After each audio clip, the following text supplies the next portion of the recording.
मंगलाचरण करेंगे।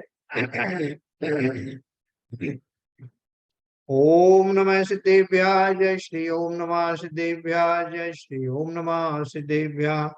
मंगलम भगवान वीरो मंगलम गौतमो गणी मंगलम मुकुंद कुंदाद्यो जैन धर्मोस्तु मंगलम। सर्वमंगल मांगल्यम सर्व कल्याण कारकम प्रधानम सर्वधर्माणां जैनम जयतु शासनम। जैनम जयतु शासनम जैनम जयतु शासनम।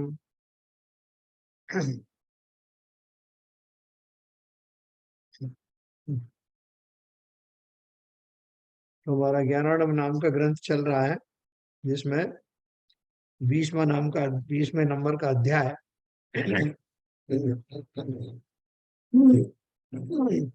जिसमें इंद्रिय जय का प्रसंग चल रहा है। इंद्रिय जय का अर्थ क्या है, और उन्होंने उसको रिलेट किया है कषायों से कि इंद्रिय जन्य जो विषयों में की अभिलाषा है, उनके कारण कषाय उत्पन्न होते हैं, या कषायों के कारण इंद्रिय जन्य विषयों के प्रति जीव मुड़ जाता है। ये दोनों चीजें एक दूसरे से रिलेटेड हैं। तो वो कैसे रिलेटेड हैं, हमने भी 8 दोहे पढ़े थे। 9वां दोहा हम आज पढ़ेंगे।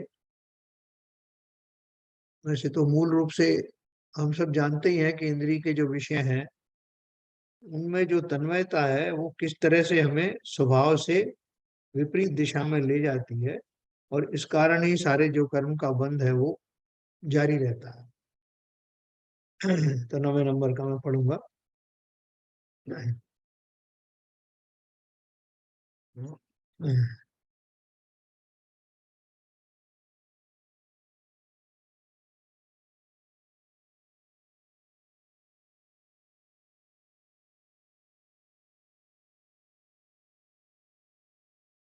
हृदि हृदि स्फुरति तस्योच्च चैर्बोधिरत्नं सुनिर्मलम् शीलशालो न यस्याक्ष दंतिभिः प्रविदारितः। जिस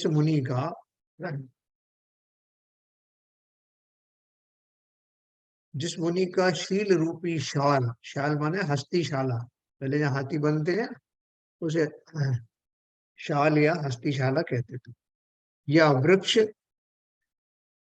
शील को उन्होंने या तो हस्तिशाला से जो है संबोधित किया है, उपमा दी है, या वृक्ष से, एक मजबूत वृक्ष है, उसको इंद्रिय रूपी हस्तियों ने नहीं बिदारा, अर्थात नहीं तोड़ा, उस मुनि के हृदय में ही अति पवित्र अति पवित्र बोधि रूपी रत्न उत्तमता से स्फुरित होता है। जो क्या बोल रहे हैं यहाँ पर कि जो मुनि कैसा है, मुनि जिनको की उत्तम रत्न की प्राप्ति किसको होती है। उत्तम रत्न कौन से हैं? सम्यक दर्शन, सम्यक ज्ञान, सम्यक चारित्र। इन रत्न तरह की प्राप्ति होने के लिए वही मुनि योग्य हैं जिनका शील शील और संयम आदि इंद्रियों के विषयों ने खंडित नहीं किया, बिगाड़ा नहीं। वही मुनि जो वास्तव में रत्नत्रय के धारी होते हैं, ये अपन सब जानते हैं। 10वां नंबर का है, दुःखमेवाक्षिचम दुःखमेवाक्षिचम सौख्यम विद्या व्याल ललिताम मूर्खास्त्रेव रजयन्ते न विद्मा विद्यनः केन हेतुना। इस जगत में इंद्रिय जनित सुख ही दुख है, क्योंकि यह सुख अविद्या रूप सर्प से लालित है, परंतु मूढ़ जन इसी में ही रंजायमान रहते हैं। सो हम नहीं जानते कि इसमें क्या कारण। क्या बोल रहे हैं? इंद्रिय जनित सुख दुख ही है, हम इस बात को नहीं पहचानते, क्योंकि यह सुख अविद्या रूप सर्प से लालित है, परंतु मूढ़ जन इसी में ही रंजायमान रहते हैं। सो हम नहीं जानते कि इसमें क्या कारण। मतलब आचार्य को बहुत इस बात का आश्चर्य होता है कि ये जो इंद्रिय जन्य जितने भी सुख हैं, उनके बाद में दुख ही आता है। लेकिन वो बोलते हैं कि फिर भी लोग इसमें मस्त रहते हैं, तो इसका कारण हमारे समझ में नहीं आता।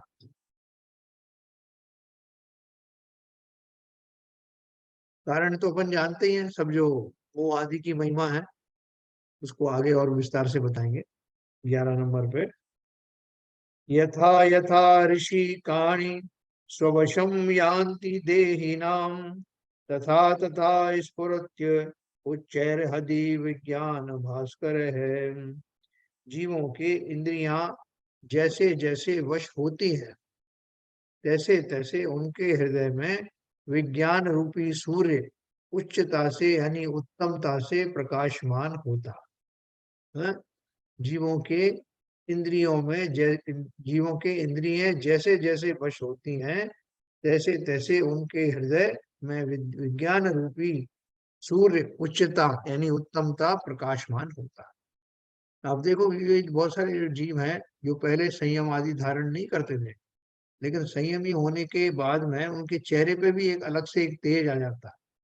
उनकी जीवनचर्या सुधर जाती है, वो उनका अनुशासन प्रारंभ हो जाता है, और सामने उनके आसपास रहने वाले जीव भी बड़े चकित रह जाते हैं कि इनके अंदर में इस तरह के जो गुण कैसे आ गए।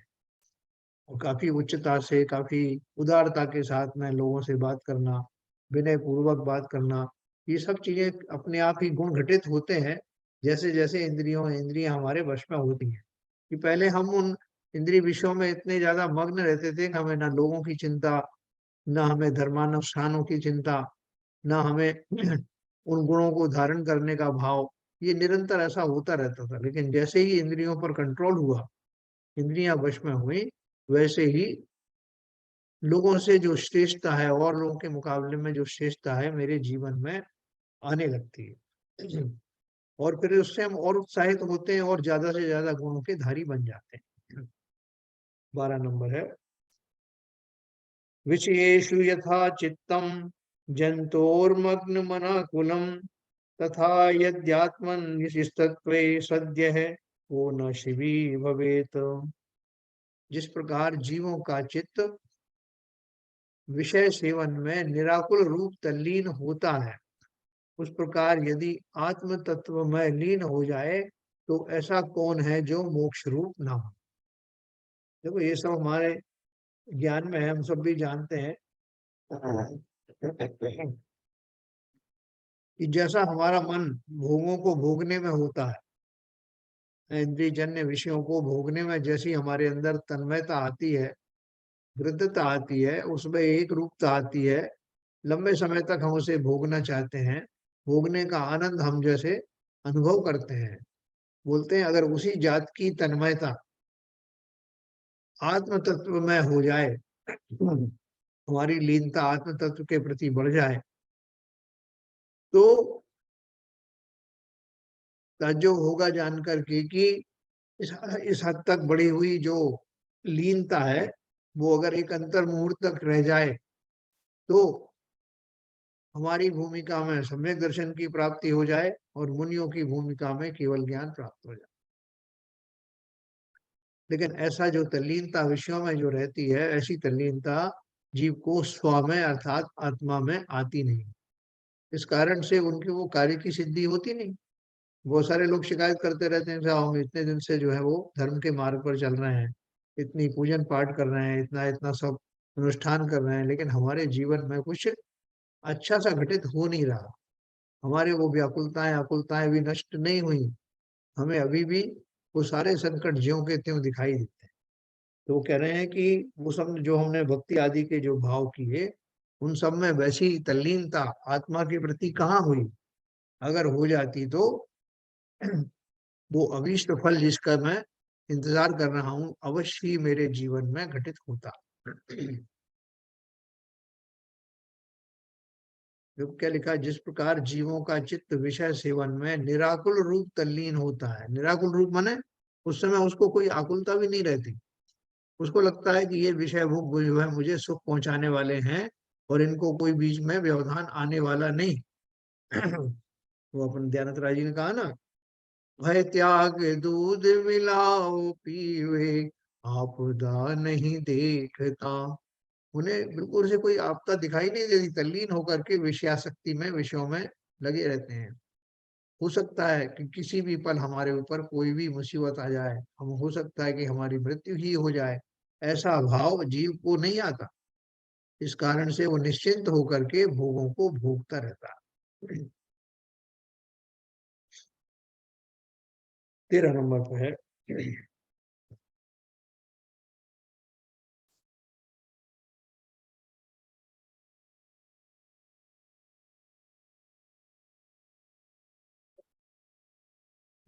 जनकम मोहा दावो दाव वन्नेर्म हेंदनम असात संते तेर्वीर्जम मक्ष सौख्यम जगुर्जिनाह।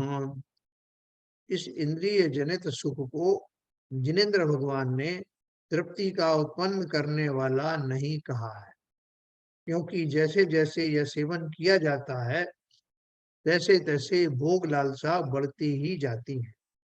तथा यदि यह इंद्रिय जनित सुख मोह रूपी दावानल की वृद्धि करने के लिए ईंधन के समान है, और आगामी काल में दुख की संतति का बीज है। क्या बोल रहे हैं?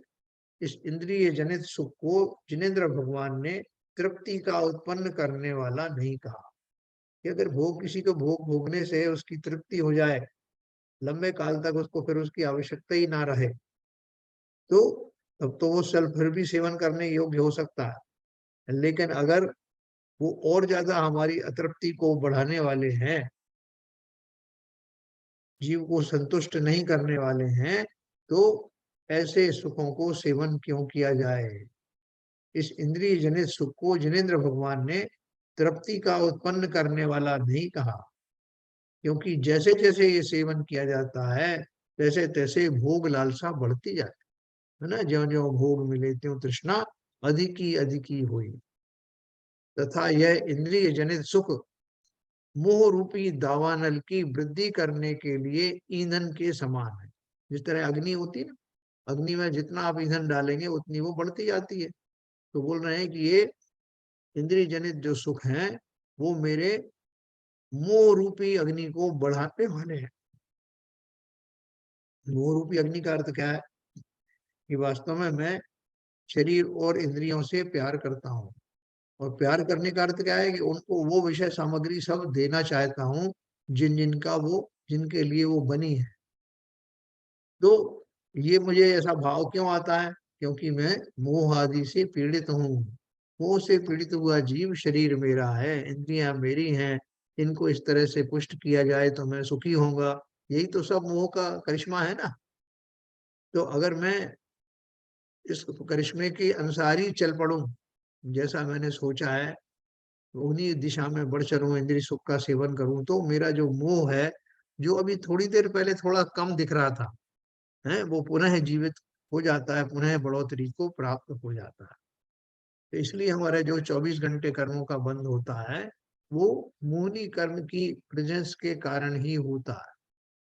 उसके कारण ही मुझे ये इंद्रियां अपनी लगती हैं, शरीर अपना लगता है, और उनको मैं उनके योग्य विषयों को देने में निकल पड़ता हूँ। मेरा सारा जो उपक्रम है, मेरा सारा पुरुषार्थ है, उन इंद्रियों और शरीरों को पोषित करने में लग जाता है, जो ना तो संतुष्ट होती हैं, और ना ही वो किसी और तरह से मोक्ष मार्ग में सहकारी होती हैं, बल्कि उनसे उल्टा मेरा मोहनी कर्म का गाढ़ापन और बढ़ता चला जाता। 14 नंबर और 15 नंबर एक साथ किया है। नरकश्चैव सोपानम पाथेयं वा तदध्वनि अपवर्ग पुरद्वार पाटयुगलम दृढ़म विघ्न बीजम विपन्न मूल मन्यापेक्षम भयास्पदम करण ग्राह्य में तत्वे यदक्षार्थो उत्थितम सुखम। यह इंद्रियों के विषय से उत्पन्न हुआ सुख नरक का तो सोपान है ही, अर्थात नरक का स्थान पृथ्वी से नीचे है, सो उसमें उतरने की सीढ़ी विषय सुख ही है। नीचे के लिए जाने के लिए भी सीढ़ी जरूरत होती है ना। तो बोल रहे हैं कि ये जो मेरा विषय सुख है ये मुझे निश्चित ही नीचे के मार्ग में पहुंचा देगी। और उस नरक के मार्ग में चलने के लिए पाथे यानी राह खर्च वगैरह भी यही है। तथा मोक्ष नगर के द्वार बंद करने को दृढ़ कपाट युगल किवाड़ों की जोड़ी भी है। तथा यह सुख विघ्नों का बीज, विपत्ति का मूल, पराधीन भय का स्थान तथा इंद्रियों से ही ग्रहण करने योग्य है। यदि इंद्रियां बिगड़ जाएं तो फिर इसकी प्राप्ति नहीं होती। इस प्रकार का यह इंद्रिय जनित सुख है। क्या बताया उन्होंने? यह इंद्रियों के विषय से उत्पन्न हुआ सुख नरक का तो सोपान है। सोपान माने सीढ़ी, नरक में जाने के लिए। अर्थात नरक का स्थान पृथ्वी से नीचे है, अपन जानते ही हैं। सो उसमें उतरने की सीढ़ी विषय सुख ही है। मैं जहां भी खड़ा हुआ हूँ मध्य लोक में बैठा हुआ हूँ, लेकिन अभी मुझे इस बात की परवाह नहीं कि मैं थोड़ी देर पश्चात ही ये धरती फटेगी और मैं नीचे धंस जाऊंगा। अर्थात बहुत शीघ्र ही मेरा नरक मार्ग प्रशस्त होने वाला है। मैं इस बात से चिंतित नहीं हूँ, भयभीत नहीं हूँ, इस बात की मुझे कोई आशंका नहीं है। और मैं अपना निश्चित होकर के इंद्रिय सुखों में भोगों में मस्त हूँ। तो कह रहे हैं कि थोड़े थोड़े समय पश्चात ही ये इन भोगों में रक्तता, अनुरक्तता, उनमें हृदयता अवश्य मेरे लिए उस सीढ़ी पर ले जाके खड़ी कर देगी जो निगोद में जाने के, नरक में जाने के लिए ही बनी है। और उसमें चलने के लिए जब मैं उस पर चल पड़ता हूँ तो क्या होता है कि ऊपर के द्वार मेरे सब बंद हो जाते हैं। आपने देखा वो कौन बनेगा करोड़पति में, वो एक कुछ क्वेश्चन पूछता है और उसके बाद बोलता है अब आपने यहाँ तक पहुंच गए हैं, अब आपको ये ऊपर की सीढ़ी भी खुल जाएगी जिसमें आपको 7 करोड़ रुपए जीतते हैं, विंडो खुल जाएगी। तो यहाँ हमारी क्या है, वो विंडो बंद हो जाएगी। ऊपर चढ़ने की जो संभावनाएं थी वो हमने और धूमिल कर दिया। मध्य लोक से तो 7 राजू ही मोक्ष महल रह जाता है, लेकिन हम और नीचे चले जा रहे हैं जहाँ पे नरक बैठा हुआ है, नरक स्थित है। यानी वो अब हमें वहां से निकलने में और ज्यादा ऊंचाई चढ़नी पड़ेगी। इस बात की परवाह किए बिना कि मेरे मोक्ष मार्ग अब बंद हो रहा है। और कैसे है ये इंद्रिय सुख? ये बोल रहे हैं ये सुख विघ्नों का बीज है। ये जब मैं इन सुखों को भोगता हूँ तो बहुत सारे नए नए जो विघ्न है वो आते हैं। वो सारे विघ्न कैसे हैं? न केवल इस लोक में मुझे दुखी करने वाले हैं, बल्कि नरक आदि के दुख तो चिर प्रचित हैं, प्रसिद्ध हैं। वो उनके लिए सीधा सीधा आह्वान है, विपत्ति का मूल है, पराधीन है। और सुख जो है हमेशा एक रहते नहीं, इंद्रियां भी हमेशा एक जैसी नहीं रहती। तो भय का स्थान है तथा इंद्रियों से ही ग्रहण करने योग्य है। यदि इंद्रियां बिगड़ जाएं, जिस नासिका से मैं सुगंध ले रहा था उस नासिका में से नासूर हो जाए, उसमें कुछ बहने लगे, पीप आदि आ जाए, तो वो इंद्रियों के, उस पर्टिकुलर इंद्रिय का भोग समाप्त हो जाए। आंखों से दिखना बंद हो जाए तो समस्त प्रकार के जो इस जाति के जो भोग थे, जो चक्षु के माध्यम से मुझे मिलते थे, वो सब बंद हो जाए। रसना इंद्रिय बिगड़ जाए, तब जीभ में स्वाद ही नहीं आता, जीभ कट गई है, कुछ और चीजें कभी भी बाधाएं हो सकती हैं, तो वो जीभ का स्वाद आना बंद हो जाएगा। इसी तरह सभी सभी इंद्रियों के बारे में लागू, स्पर्श इंद्रिय सभी के बारे में अगर वो इंद्रियों में कुछ खराबी हो जाए तो, या कहीं से किसी और तरह का अंतराय कोई कर दे, तो मेरा वो विषय सुख जो है बीच में खंडित हो जाता है। इसलिए ये पराधीन है, दूसरों पर आश्रित है, इंद्रियों पर आश्रित है जो मेरी है ही नहीं। इसलिए ऐसे सुख को कौन बुद्धिमान चाहेगा? जो मेरी नहीं है, मेरे ऊपर डिपेंडेंट नहीं है, दूसरों के ऊपर निर्भर करती हैं, जिनके सेवन करने से और तृष्णा बढ़ती जाती है, और सेवन करने के बाद जो नरक निगोद में ले जाने वाली है। ऐसे विषयों को बुद्धिमान लोग नहीं चाहते। ये आचार्य ने भली प्रकार हमें समझाया। 16 नंबर है। जगद्वजन जगद्वजन चातुर्यम विषयाणाम न केवलम नरानर कपातले नेतुमप्यति कौशलम। इन विषयों में केवल जगत को ठगने की ही चतुराई नहीं है, किंतु मनुष्यों को नरक के निम्न भाग में यानी सातवें नरक तक में ले जाने की भी प्रवीणता है। बोले छोटी मोटी बात है, जैसे आपके पास बहुत धन है, तो आपके किसी ने मान लो 100 रुपए ठग लिए, आप करोड़पति हैं, 100 रुपए, 200 रुपए, 1000 रुपए तक भी, या अब छोटा मोटा जो भी अमाउंट है उतना आपसे ठग लिया गया है, तो आपको कुछ फर्क नहीं पड़ेगा।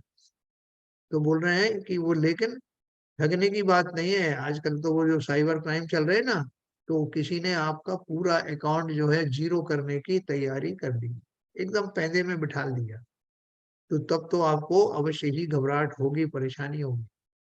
लेकिन ऐसा ही है, ये बोलना है इन विषयों में केवल जगत को ठगने की चतुराई ही नहीं है, बल्कि मनुष्यों को नरक के निम्न भाग में, जो सबसे अधम स्थान हो सकता है, वहां तक पहुंचने में ये विषय सुख प्रवीण है।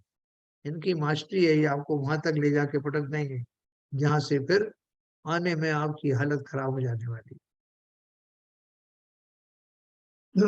17वां नंबर है। निसर्ग चपलश्च चैत्र विषेर्वर्जितम जगत प्रत्याशा निर्दयेषु कीदृशी पुण्य कर्मणाम। स्वभाव से चंचल नाना प्रकार के इन विषयों ने जगत को ठगा, तो फिर इन निर्दय रूप विषयों में पवित्राचरण वालों को आशा ही कैसी। स्वभाव से चंचल नाना प्रकार के इन विषयों से जगत को ठगा, तो फिर इन निर्दय स्वरूप विषयों में पवित्राचरण वालों को आशा ही कैसी। भावार्थ है, निर्दय ठग की पहचान होने पर भले पुरुष उनके पीछे नहीं लगते, अर्थात पुण्य के उदय से प्राप्त हुए हैं, सो उनकी आगामी वांछा नहीं करते। यहाँ पीछे करने का अर्थ क्या है? जो लिखा है ना, निर्दय ठग की पहचान होने पर भले पुरुष उनके पीछे नहीं लगते। पीछे नहीं लगते का अर्थ क्या है? कि वो भी उस जाति के, वो ठग जो है उनको पहचान लिया और वो भी उन्हीं जैसा आचरण करने लगे, बल्कि पुण्य के उदय से प्राप्त हुए हैं, सो उनकी आगामी वांछा नहीं करते। कोई चाहेगा कि वो बार बार ठगा जाए? एक बार किसी ने ठग लिया उसको, तो वो ठगने से वो कोई आनंदित महसूस थोड़ी करेगा, और बार बार ठगा जाने के जो है वो उपक्रम नहीं करेगा। तो बोल रहे हैं इसी तरह से पुण्य के उदय से प्राप्त हुए हैं, सो उनकी आगामी वांछा नहीं करते। जैसे अपन चक्रवर्ती की बात करते हैं, चक्रवर्ती के पास तो जो है, जिस काल में चक्रवर्ती होते हैं उस काल में उनकी आयु भी बहुत लंबी होती है, और वो चाहे तो संपूर्ण प्रकार से प्राप्त उन भोगों को मृत्यु तक भोगते रहें, लेकिन उससे पहले ही उनको भेद विज्ञान हो जाता, उससे पहले ही उनको उनकी निरर्थकता समझ में आने लगती है। जिस पुण्य के कारण वो उनको ऐसा उच्च कोटि के पद मिलते हैं, उनको वो मात्र संयोग समझते हैं, और उसको किसी तरह से तल्लीन होकर के, गृद्ध होकर के भोगते नहीं, क्योंकि उनको बहुत अच्छे से मालूम है कि ये सब जो कुछ प्राप्त हुए थे पूर्व काल में मेरे धर्मानुचरण के कारण, ये पुण्य आदि के रूप में सामग्रियां प्राप्त हुई हैं। लेकिन अगर मैं इनमें आसक्ति रखूंगा, इनको भोगने का भाव करूंगा, तो बहुत शीघ्र ही मेरे पुण्य की सामग्री भी समाप्त हो जाएगी, और मैं पाप के सागर में गिर पड़ूंगा। ऐसा चिंतन धारण करते हुए वो जीव पुण्य से प्राप्त हुई जो जो अतुल लक्ष्मी है, वैभव है, उसको इस भाव से भोगते नहीं। सहज में ही वो आती है और निकल जाती है, लेकिन उसमें वो ज्यादा रस लेते नहीं। इसलिए वो बोल रहे हैं कि अगर मेरा पुण्य से कुछ प्राप्त भी हुआ है, तो ये माँ, ये समाज समझना। जैसे आपने देखा ना, वो वहां पर आज पुराने जमाने में कुछ दिन पहले लोग जो हैं वो बैंकों में जाते थे और वहां कोई आदमी बैंक से पैसे निकाल रहा है तो उसके पैरों में नीचे कुछ पैसे पटक देते थे, भाई साहब आपके पैसे गिर गए। वो जब जैसे उस लोभ में उसको इकट्ठा उठाने जाता था, तब तक उसका जो पर्स रखा है ऊपर उसे लेके उड़ जाते थे। उसी तरह से ये जो विषय सुख है, पुण्य से प्राप्त हुए वाले विषय सुख है, वो एक ट्रिक है, एक एक तरह से ये आपको ठगने की ही विधि है। उनके माध्यम से जीव उस लोभ में पड़ करके अपने संचित पुण्य को यूं ही गंवा देता है और पाप के मार्ग में फंस जाता है। इसलिए उनको आगामी वांछा, सुख की वांछा जीव नहीं करते। 18 नंबर पे है, वर्धते गृध्यर्शांतम संतोषश्चात्म सर्पति विवेको विलियम याति विषय वंचितात्मनाम। जिनका आत्मा इन विषयों से ठगा गया है, अर्थात विषयों में मग्न हो गया है, उनकी विषेक्षा तो बढ़ जाती है और संतोष नष्ट हो जाता है तथा विवेक भी विलीन हो जाता है। वो बोल रहे हैं कि ये ठग जो है चारों तरफ घूम रहे हैं, है ना। संयम रतन समान विषय चोर बहु फिरत हैं। जिनका आत्मा इन विषयों से ठगा गया है, अर्थात विषयों में मग्न हो गया है, उनकी विषय इच्छा तो बढ़ जाती है और संतोष नष्ट हो जाता है, किंतु तथा विवेक भी विलीन हो जाता है। संतोष तो जो है वो हट ही जाएगा ना, क्योंकि अपन ने पढ़ा ही है कि जो जो भोग मिले त्यों तृष्णा, तृष्णा जो है वो संतोष के विरुद्ध ही तो काम करती है। अब देखो कई बार अपन भोजन करने बैठते हैं तो कोई बड़ा स्वादिष्ट भोजन होता है, अपन करते चले जाते हैं, लेकिन एक बार आपको वहां पे विराम लगाना होता है, साहब पेट तो भर गया मगर साहब इच्छा नहीं भरी। ऐसा हम कहते रहते हैं, मन नहीं भरा। तो उसका अर्थ क्या है कि मेरे अंदर में असंतोष अभी भी मौजूद है। ऐसे सभी इंद्रिय के विषयों में है। कभी ऐसा नहीं हुआ कि एक इंद्रिय के विषय भोग लिए तो मैं संतुष्ट हो गया हमेशा के लिए, बल्कि उनकी और याद स्मरण और बना रहता है। साहब मैंने फलानी चीज तो फलानी जगह खाई थी साहब, उसका स्वाद आज भी मौजूद है। अर्थात वो तो पेट मेरा जो है उसका लिमिट आ गया है, नहीं तो मैं अभी और खाता और जल्दी शीघ्रता से मुझे वो फिर मिले, इसकी मैं प्रयत्न करता रहता हूँ।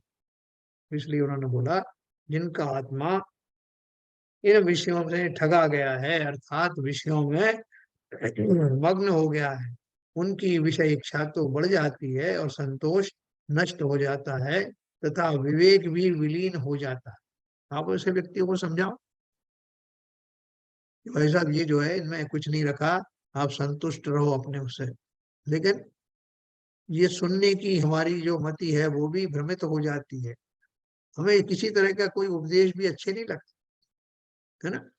और आप उसमें निर्भय होकर के उन भोगों को भोगते रहते हैं। इसलिए उन्होंने वो जो मैंने आपको पहले सुनाया है ना, वो भय त्याग दूध बिलाओ पीवे आपदा नहीं देखता। यानी जिस तरह से वो बिल्ली मुंह डालती है उसमें छोटे से मुंह वाले घड़े में, और बिना किसी भय के कभी कोई मुसीबत आने वाली है भूल करके उस दूध को पीती रहती, उसे मालूम नहीं क्या उसमें से मुंह निकालना बाहर बहुत कठिन काम हो गया। ऐसे ही जब हम भोग भोग रहे होते हैं पंचेंद्रियों के विषयों के, उस काल में कौन सी मुसीबतें हमारा इंतजार कर रही हैं। दो कारण से इंतजार कर रही हैं, एक तो जब मैं उसमें लगा हुआ हूँ तब मेरा विवेक खो जाता है, मेरा सारा जो चिंतन है, मेरा जो ज्ञान है वो अवरुद्ध हो जाता है। बाहर में अचानक से कोई मुसीबत आ जाए तो मेरे को संभलने का मौका भी नहीं मिलता। और दूसरा, उससे जो प्राप्त हुआ मेरा जो और ज्यादा जो मेरी जो तृष्णा है, जो बढ़ी हुई तृष्णा है, वो भी अनायास ही बिना चाहे ही बढ़ने लगती है। तो दोनों तरह से मेरा इधर विवेक लुट गया और उधर से वो तृष्णा की और बढ़ोतरी हो गई। इसलिए संतोष नष्ट हो जाता है, विवेक भी विलीन हो जाता है। अगला है 19 नंबर।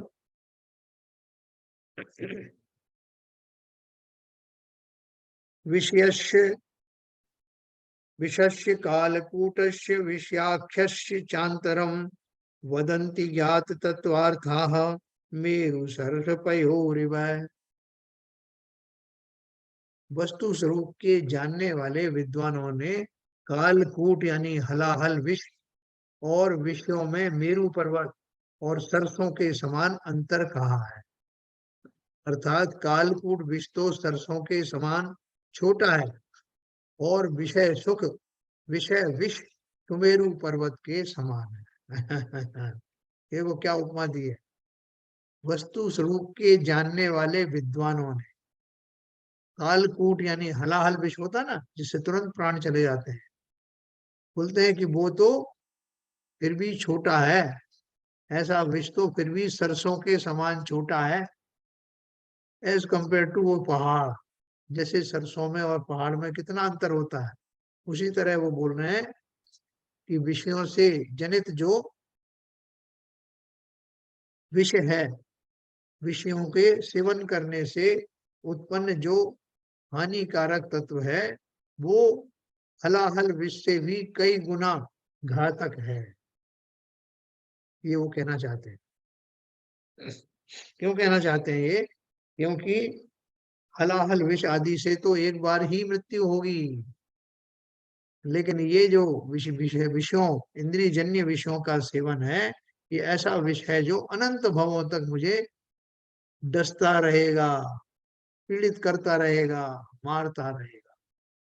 इसलिए जो बुद्धिमान पुरुष है वो समझदार जो है वो ठहर जाते हैं, समझ जाते हैं कि ऐसा विष जो मुझे पहले नहीं पता था, शास्त्रों के माध्यम से जान करके अब इंद्रिय जन्य सुखों से बस हो, बहुत हो गया ये विषादी सुख, लेकिन इसके परिणाम कितने भयंकर हैं ये जान करके हमें विषय सुख की, भले ही हम अभी जो वर्तमान पर्याय में उनको भोगते हुए दिखाई दे रहे हैं, लेकिन अंतर में हमारे ये विवेक अवश्य जागृत हो जाना चाहिए कि विषयादि सुख वास्तव में मेरे जीवन का उद्देश्य नहीं है, लक्ष्य नहीं है, और ये अगर मैं इसमें रमा तो अनंत अनंत भवों तक मैं नीच गति में चला जाऊंगा। 20 नंबर का है।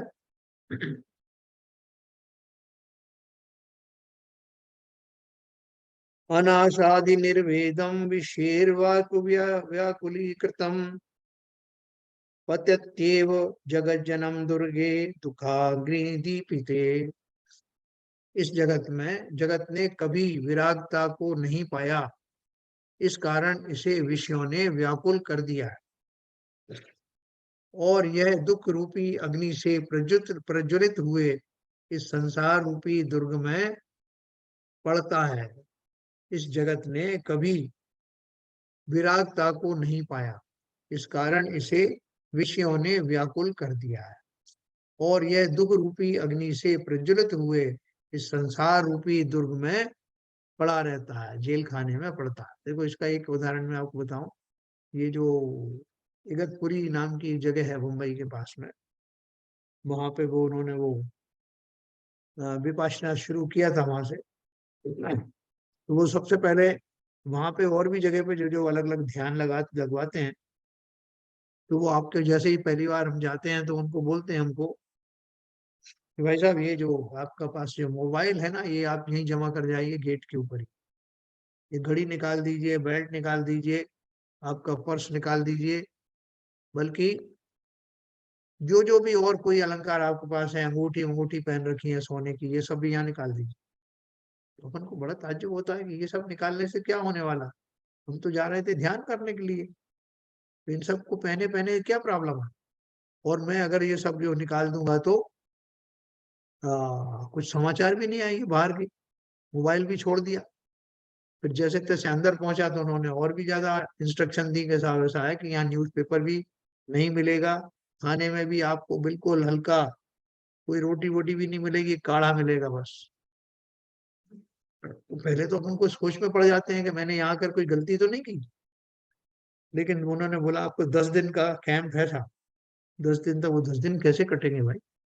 जिन चीजों का मैं आदी हूँ वो सब चीजें 10 दिन के लिए छीन ली जाएंगी, कहीं मैंने गलत गलत तो नहीं कर दिया। लेकिन धीरे धीरे करके जैसे-जैसे 10वां दिन आता है, उसके पहले ही मुझे लगने लगता है कि मैं निर्भर हो गया। मैं बड़ा अपने आप को शांत परिणामी महसूस करने लगा। उन उपकरणों, उन वस्तुओं के ना रहते हुए, यहाँ तक कि भोजन की जो मेरी जो मनपसंद की सामग्री थी, उनके ना होते हुए भी मैं बड़ा हल्कापन और बड़ा अच्छा अनुभव कर रहा। और जब वो शाम में लास्ट में हमसे उसकी वो लिखवाना चाहते हैं रिपोर्ट, तो हम क्या लिखते हैं? बहुत अच्छा लगा यहाँ आकर। ऐसा लगा ही नहीं कि इन उपकरणों के बिना मैं कैसे रहूँगा, बल्कि इन उपकरणों से अब ये मुझे भारी लगने लगी। ये सारी विषय वस्तु, ये सारे बाह्य आचरण, भोजन आदि के प्रति होने वाली मेरी लालसाएँ, मैंने देखा 10 दिन छोड़ कर के तो मुझे और ज़्यादा आनंद आया। इसका अर्थ क्या है? कि वहाँ यहाँ हमें संतुष्टि मिली, यहाँ हमें पराश्रयता, जिन-जिन चीज़ों का मैं आदी हो गया था, उनसे निजात मिली और इस कारण से मुझे वो संतुष्टि का जो नेचुरल कोर्स में जो मिलना होता है, वो मुझे प्राप्त हुआ। नेचुरल है, ये सब उपकरण तो हमने ऊपर से धारण किए हैं, वस्त्र आदि भी ऊपर से धारण किए हैं। उन सब से निवृत्ति होते ही पंचेंद्रिय के विषयों में अभी तो तनिक कमी ही आई है, अभी पूर्ण रूप से तो छोड़ा नहीं, लेकिन मैंने एक ट्रेलर देख लिया। इनको छोड़ कर के मुझे वास्तव में जिस जाति की अनुभूति होती है, वो अनुकरणीय है और मैं चाहता हूँ, मैं भी कोशिश करता हूँ, वहाँ कह कर के आता हूँ। ये सब आगे से मैं अपने घर में भी ये सब चीज़ें जारी रखूँगा, क्योंकि मुझे इससे बड़ा आनंद मिला। लेकिन एक ब हम जानते हैं, घर पर आने के बाद धीरे-धीरे करके हम पुनः उन्हीं आकर्षणों में व्यस्त हो जाते हैं, पराधीन हो जाते हैं, क्योंकि अभी हमारा उनसे निजात पाने का संकल्प सुदृढ़ हुआ नहीं।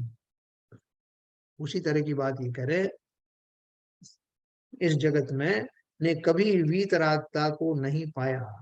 इस कारण इसे विषयों ने व्याकुल कर दिया है और यह दुख रूपी अग्नि से प्रज्वलित हुए इस संसार रूपी दुर्ग में गिर पड़ता है। संसार रूपी जेल है ना, या जैसे मैंने आपको बताया वहां से ध्यान करके आए और वापस से गृहस्थी के जाल में फंस गए। हमने कभी वीतरागता का अनुभव किया ही नहीं ना, इसलिए हम डरते हैं। जैसे हम वो मोबाइल वगैरह छोड़ने में डर रहे थे ना, ऐसे हम डरते हैं कि ये सब जो है विषयों को अगर छोड़ दिया तो फिर मैं कैसे जी पाऊंगा। लोग बड़े बड़े जोक बनाते हैं ना, जोक्स में वो बोलते हैं कि साहब ऐसा है कि एक व्यक्ति से किसी ने पूछा, ये तुम शराब पीते हो क्या? बोले नहीं साहब। बोले तुम मांसाहार करते हो? नहीं साहब। बोले और क्या क्या जो है तुम नहीं करते? तुमने सब बता दिया कि इंद्रियजन्य जो विषय हैं उनसे मेरा बहुत परहेज है। तो उन्होंने बोला फिर ऐसे जीने का क्या फायदा, है ना?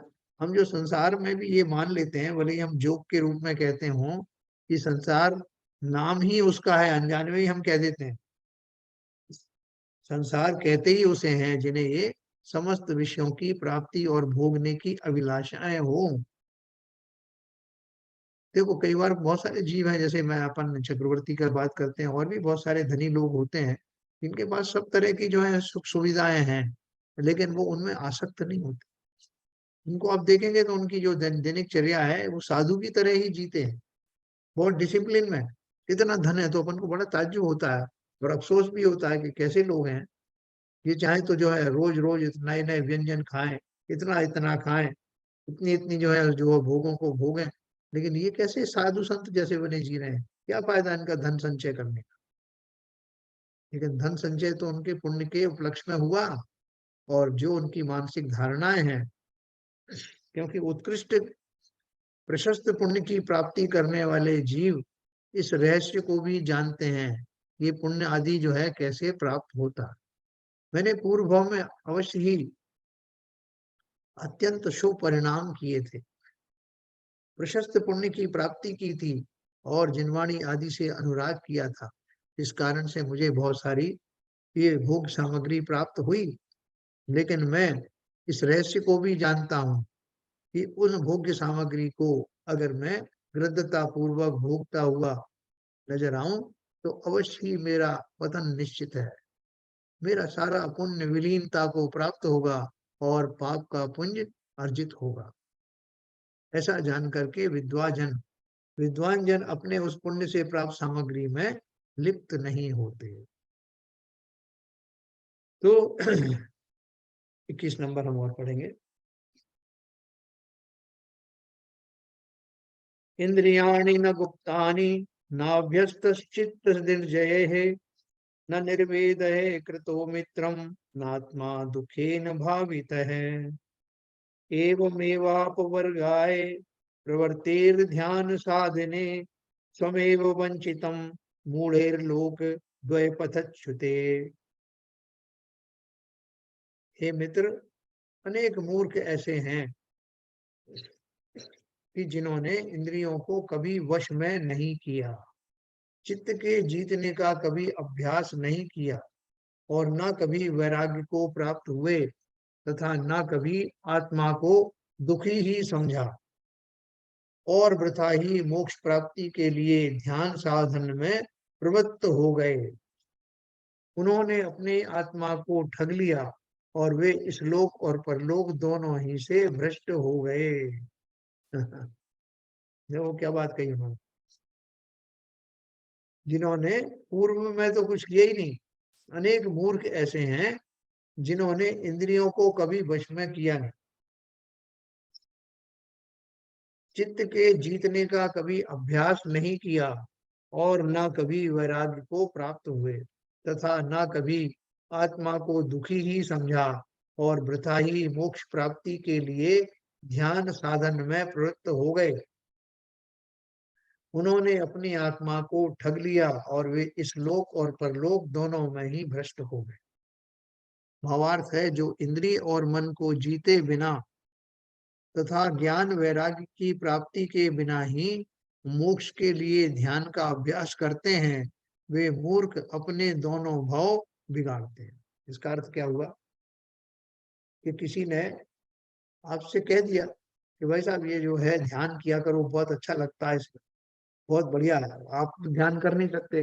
बोले क्या बात करते हो, मैंने उस चैलेंज को स्वीकार कर लिया, लेकिन मेरा ना तो इंद्रिय सुखों से कभी भी भ्रम टूटा, ना मैंने पहले कभी उनका अभ्यास किया, ना वैराग्य से कभी मैं भरा, ना मैंने उन विषय सुखों को बुरा समझा। तो अब ध्यान करने बैठूंगा तो क्या होगा, क्या ध्यान हो पाएगा?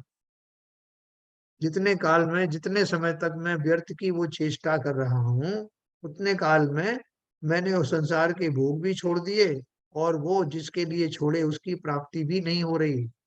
ऐसा स्वयं को ठगने का भाव। मैं लोगों को बोलता हूँ साहब आप इतने दिन से जो है इसका वो कर रहे थे, प्रयोग कर रहे थे और आपने बहुत सारे अपने भोग सामग्री छोड़ दी थी, नियम संयम धारण कर लिए थे, तो ध्यान के लिए ना, वो ध्यान मैं ऐसे ही करके दिखाता हूँ, बिना वो सब उपक्रम किए, बिना नियम संयम किए मैं आपको करके दिखाता हूँ। और मैं उसको करने की चेष्टा करूं तो मुझसे बड़ा मूर्ख कौन होगा? क्योंकि वो ध्यान आदि के जो उपाय हैं वो उन्हीं को शोभामान शोभा देते हैं या उन्हीं के द्वारा साधे जाते हैं जिन्होंने उसकी प्रारंभिक प्रक्रियाओं को अपनाया। जिनका मन ही अभी विषय सुखों से हटा नहीं है, आप उनको उपदेश भी दोगे तो उनको उपदेश समझ में आएगा नहीं। वो भले ही ऊपर ऊपर से कहा हाँ आप सब समझ गए, लेकिन क्या समझे?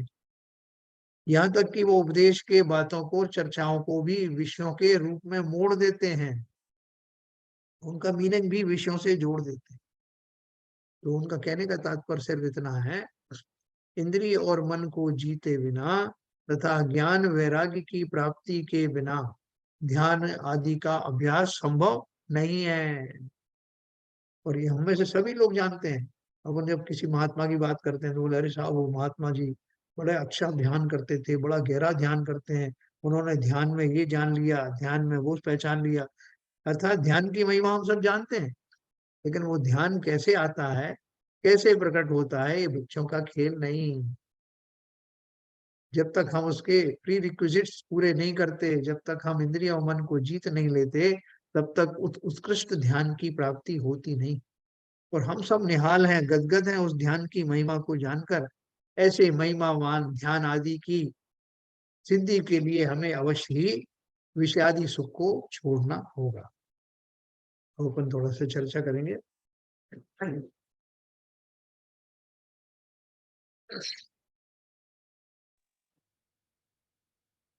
आज बहुत धीरे धीरे करके लोग आए, पता नहीं क्या हुआ, पहले 4-5 लोग ही थे, फिर एक एक करके जुड़े।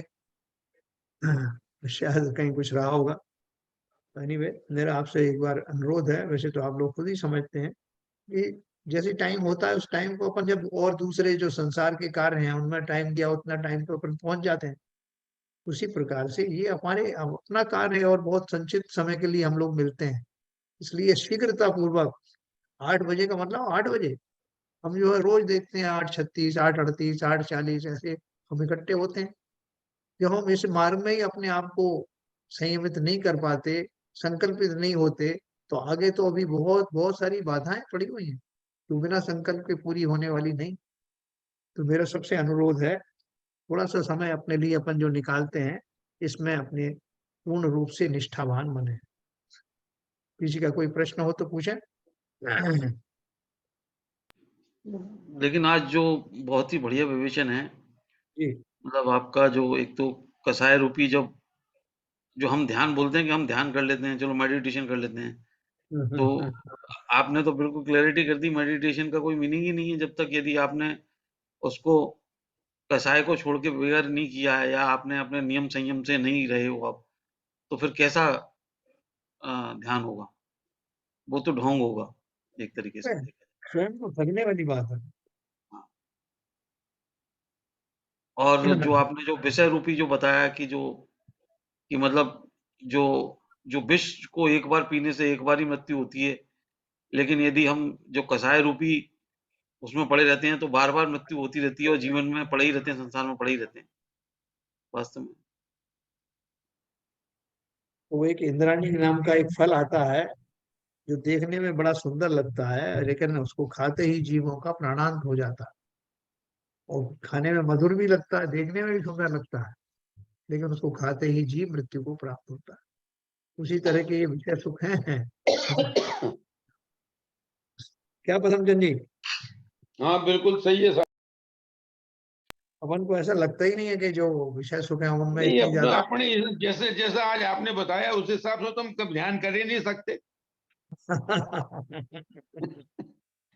जैसे शैलेंद्र जी भी बता रहे हैं, जी। बिल्कुल सही कह रहे हैं। शैलेंद्र जी भी बिल्कुल सही कह रहे हैं।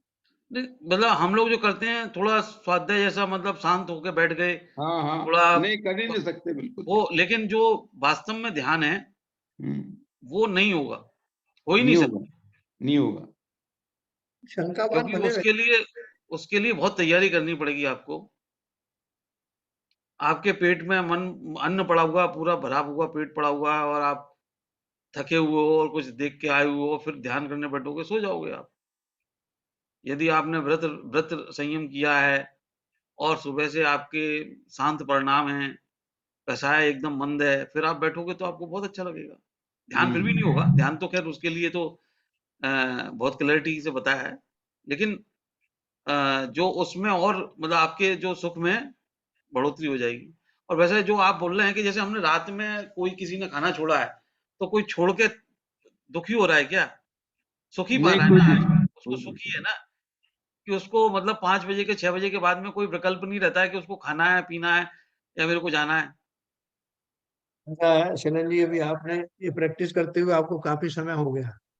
अभी जो लोग ताजे ताजे जो है, कोई बच्चे हैं परिवार में, उनसे कहो कि 10 दिन के लिए रात्रि भोजन छोड़ दो, तो उनका मन जानता है कि वो दिन कैसे पहाड़ जैसे गुजरते हैं। तो जिन्होंने अभ्यास नहीं किया ना, उन्हें तो फिर भी यही बना रहता है कि कब वो 10 दिन पूरे होंगे।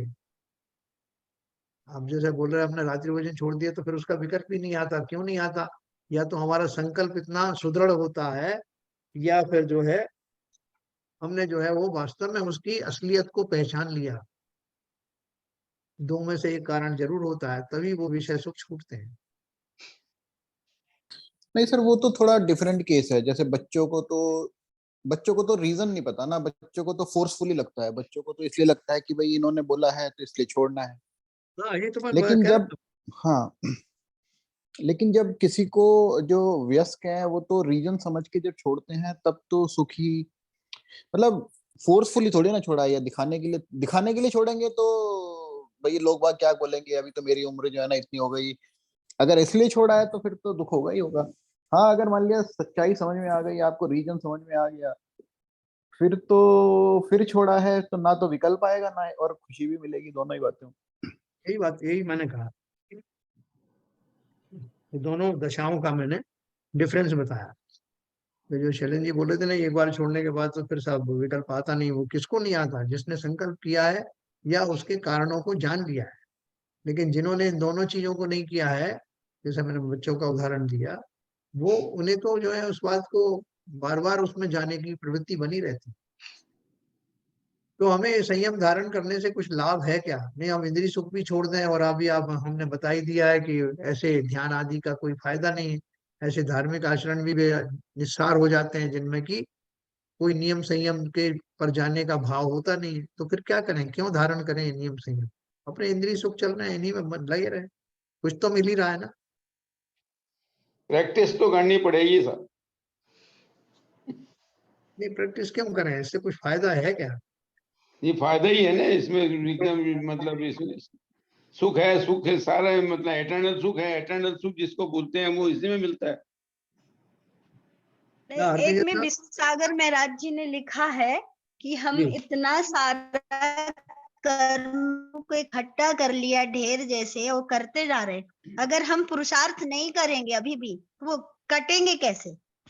और ये चीज उनकी हमें बड़ी अच्छी लगी। एक दो बातें एक साथ थी है, पता नहीं मैं उसका नाम भूल जाती हूँ, अच्छा लिखा उसमें। और उन्होंने कहा कि जो हम देशना सुन रहे हैं तो पता नहीं कब किसका परिणमन हो जाए और धक्का लगे और हम पार हो जाएं। बस इसी कोशिश में लगे हैं कि हो सकता है कुछ देशना की कभी कभी अंदर पहुंच जाए। ठीक है, देखो कोई ध्यान करके आया, कोई बोला साहब मैं विपश्यना करके आया हूँ, किसी ने बोला मैं SSY करके आया, किसी ने एक परीक्षा ध्यान करके आया, तो अपन उससे पूछते भैया कैसा लगा तुम्हें? बोला अरे बहुत बढ़िया लगा। बोले अरे बहुत बढ़िया लगा, और तुम उसमें उसकी तुम प्रक्रिया बता रहे हो कि खाने पीने को कुछ ज्यादा मिलता नहीं है, सब मोबाइल सब जो रखवा लेते हैं, फिर भी तुम्हें अच्छा लगा? वो कह रहे बिल्कुल अच्छा लगा। तो हम उसकी बात सुन करके थोड़े लालायित होते हैं ना, यार मैं भी ये करके देखूं। या तो हम उसको बिल्कुल नेग्लेक्ट कर दें, एकदम नली वो कर दें कि नहीं साहब ऐसा हो ही नहीं सकता। लेकिन अगर जो जिन लोगों को जिज्ञासा होती है, ये कह रहा है व्यक्ति प्रामाणिक है और इसको इतना अच्छा लगा है, तो मैं भी करके देखूं। इसी तरह से जो हम ज्ञानी हैं, हमारे जो मुनि आदि हैं, जब वो कह रहे हैं वो प्रामाणिक हैं, तो उनकी बात पर विश्वास क्यों नहीं करें? लेकिन हम तो अपने मार्ग चलाएंगे, नहीं साहब इन सब में क्या करा है, जो इंद्रिय सुख है उसका क्या मुकाबला? ऐसा चिंतन हमारा ढीला पड़ेगा कि नहीं पड़ेगा? बिल्कुल तो पड़ेगा सर, बिल्कुल पड़ेगा चिंतन। और ये जो जो विपासना आपने बताई, ये घर में ही अपन थोड़ा-थोड़ा चालू करें। 1-2 घंटे ऐसे अपने आप को हर चीज़ से अलग कर लें। ये छू तो करके, इसी का नाम सामायिक है। बहुत अच्छा लगता है। अभी सरिता जी आपका अभ्यास चलता है अभी परीक्षा ध्यान का? हाँ, 4:30 बजे, मैं 4 बजे उठ जाती हूँ। बहुत बढ़िया, कितनी देर करती है? नहीं मतलब मैं 4:30 बजे तक बैठ के 6:30 बजे वो तो टाइम सुबह से खूब अच्छा जाता है। 6:30 बजे नहा के फिर मंदिर चले जाते हैं, तो 9, 8:30, पौने 9 तक का तो बहुत अच्छा समय जाता है। फिर संसार में आ जाते हैं। क्या नीरजा जी आपका भी चलता है ऐसा रेगुलर? जी, क्या रहती है आपकी दिनचर्या, क्या रहती मैं भी रेगुलर करती हूँ। है? अच्छा, 1 घंटा 1.5 घंटा लगता है आपको? हाँ, 1.5-2 घंटे लगते हैं। Okay okay. 1.5-2 अच्छा घंटे में फिजिकल एक्सरसाइज भी रहती है, रिलैक्सेशन। हाँ, अच्छा लगता है। एक्सरसाइज भी रहती है फिर 40 मिनट की। हम्म। और जिस काल में अपन ये सब करते हैं, उस काल में हमारा जो विषयों के प्रति गृहता है, उसमें कमी आती है कि नहीं? हाँ, वो छोड़ देते थोड़ी देर को जी। संसार की जितनी चीजें हैं, आसन के अलावा हमारा इस कमरे के अलावा सबसे संबंध का निषेध है अभी। नहीं, मगर फिर आपको ये लगता है ना कब ये समय पूरा हो और कब जो है नहीं, संसार के बिल्कुल नहीं लगता, बहुत शांति मिलती। तो ये जो शांति हमें मिलती है, वो शांति हमें इस मार्ग में ज्यादा से ज्यादा समय गुजारने के लिए प्रेरित करती है ना। तो ये जो जी प्रेरणा है, यही यही वास्तव में हमको उत्कृष्ट ध्यान की तरफ ले जा रही है शनय शनय। तो इसलिए उसके भी पीछे मत हटना, ये जी सोच करके कि हमें ध्यान की विधि तो बड़ी जी मुश्किल दिखाई बताई है। नहीं, ये बताया उसकी पराकाष्ठा तक पहुँचने पर वो ध्यान, जिसे ध्यान कहा वास्तविक में कहा जाता है, उसकी सिद्धि होती है। लेकिन उसकी शुरुआत जी तो ऐसे ही होगी ना। जी तो ये जो, और आप दूसरे लोगों से, कोई आपके पास ऐसे लोग नहीं आते जो आपसे सीखना चाहते हैं कि ये परीक्षा ध्यान हमें भी सिखाइए, कि आप अच्छे हाँ, काम कर रहे हैं, ऐसे लोग सीखते हैं सीखते हैं सीखते हैं। या फिर लोगों को लगता है कि ये व्यक्ति बड़ा प्रफुल्लित नजर आता है और इसकी ये चर्याएं निरर्थक तो नहीं कर रहा ना कोई, उसको अवश्य ही उस जाति का आनंद प्राप्त हो रहा होगा जो सामान्य इंद्रिय जनित सुखों से प्राप्त नहीं होता। इसलिए तो रात की नींद खराब करके आदमी 4-4 5-5 बजे से ये काम करता है। और जी इसके विपरीत जिन्हें इसकी सार्थकता पता नहीं है, तो बोलते हैं आराम बड़ी चीज है, मुंह ढक के सोई। इसलिए इन विषयों से रुचि को निकालना। आरपी जैन साहब नहीं है क्या आज? ये हाजिर हूँ। सर दिखाई नहीं दिया आपका, जो दर्शन नहीं हुए। चेहरा ढक रखा था मैंने। या तो आप ध्यान हो गए थे, बीचों बीच बीच बीच में बहुत सारे जीव ध्यानस्थ हो जाते हैं। शुरुआत सुना था, थोड़ा हाँ देर से आया था। अच्छा अच्छा क्या अच्छा है अच्छा। कि आजकल हमारे मंदिर में एक महाराज जी आए हैं। कल हाँ आरिका माताओं का संग आ रहा है, फिर उनका विहार भी होना है, तो सब व्यवस्था देखनी थी सब थोड़ी सी। ओके ओके, हाँ देखा मैंने वो मैसेज देखे, बहुत बढ़िया है।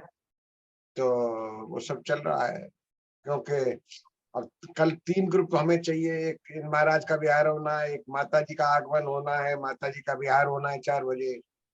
हाँ हाँ हाँ तो इनके लिए कुछ मैन पावर तो लगती है इसमें। नहीं सही बात है।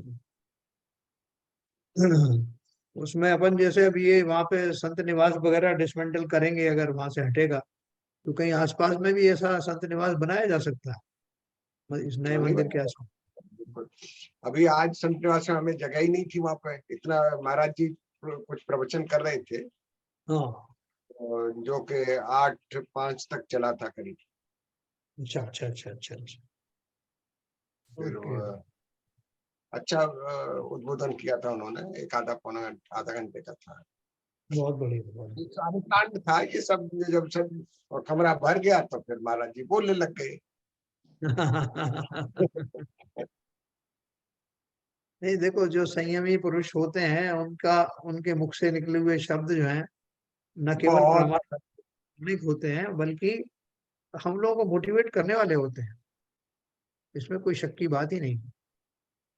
और जब वो बहुत ऐसी हाँ, ऐसे समय में भी देखो, वस्त्रों का अपन यही बात कर रहे थे, उन्होंने क्यों वस्त्र छोड़ दिए? अगर वस्त्रों में ही सुख होता तो वस्त्र जो है एक के ऊपर एक 10 लोग पहन सकते थे। श्रावकों को जो है कह देते, या बहुत से तो पहले राजा भी हुआ करते थे, सब क्यों छोड़ के आते थे? उन्हें ना किसी भोजन की कमी थी, ना कहीं वस्त्रों की कमी थी, बल्कि तीर्थंकरों के तो देवलोक से लेके आते थे वस्त्र आभूषण और भोजन आदि, फिर भी छोड़ जाते थे। तो बिल्कुल। राजपाट कितने वैभव को छोड़ के जाते थे। इससे अपने को सिद्ध चक्रवर्ती होता है। हमारे पास तो है ही क्या जिसके ऊपर हम वो करें, गर्व करें। तो चलिए साहब, ये धीरे धीरे करके हमें अवश्य ही जीवन में वैराग्य की प्राप्ति होती जा रही है, होना भी चाहिए। जीवन थोड़ा सा रह गया है, किसके पास कितना जीवन है किसी को पता नहीं। कोई बूढ़ा होकर के जाएगा, कोई जवानी में ही चला जाए, कोई बचपन में चला जाए, किसी को कुछ पता नहीं। लेकिन जितना समय हमारे पास है, और जितने समय में भी हम सद्वाणी को सुन पाए, ये हमारा अहोभाग्य है। मैं अपनी इसलिए तो कह सकता हूँ, सब 1 घंटे जो सुनते हैं ना, जी तो हाँ जिन भावों में रहते हैं उनका आप कंपैरिजन नहीं कर सकते। हम संसार में और इधर उधर भटकते रहते हैं 23 घंटे, लेकिन जी, इस 1 घंटे जरूर मैं कहूंगा कि बहुत सुंदर जाता है। बहुत बढ़िया बहुत बढ़िया। चलिए, सब आप सब लोगों के निमित्त से हमारा भी थोड़ा सा धर्म में समय जाता है। तो आप सब लोग साधुवाद है, ये पात्र है। आज वो नहीं है शायद ललित जी। सच्चाई तो यह है कि आप साधुवाद के पात्र हैं कि आपके निमित्त से हम भी थोड़ा सीख लेते हैं। नहीं, एक ये बात दूसरे तो सच है। ये बात तो सच प्रतिशत सही है कि आपके निमित्त से ही सीख पा रहे हैं हम। नहीं, सब एक दूसरे का निमित्त है। अपना तत्वार सूत्र में दिया ना, परस्पर ग्रहो जीवा नाम, एक दूसरे का उपकार करना संसार में यही होता रहता यही नियम है। है ना, ये नियम है। चलिए साहब जिनवाणी स्तुति करेंगे। है? ललित जी नहीं है। मिथ्यात्म नाश वे को ज्ञान के प्रकाश वे को आपा पर भाष वे को भानु सी बखानी है। हो द्रव्य जान वे को बंध विधि भान वे को स्वपर पिछान वे को परम प्रमानी है। अनुभव बताए वे को जीव के जताए वे को काहू ना सताए वे को भव्य और यानी है। जहाँ तहाँ तार वे को पार के उतार वे को सुख विस्तार वे को यही जिनवाणी है। हे जिनवाणी भारती तो जपू दिन रैन जो तेरी शरणा गहे सो पावे सुख चैन। या वाणी के ज्ञान ते सूझे लोकालो सो वाणी मस्तक धरूं सदा देतु धो। जिनवाणी माता की जय। नमस्कार।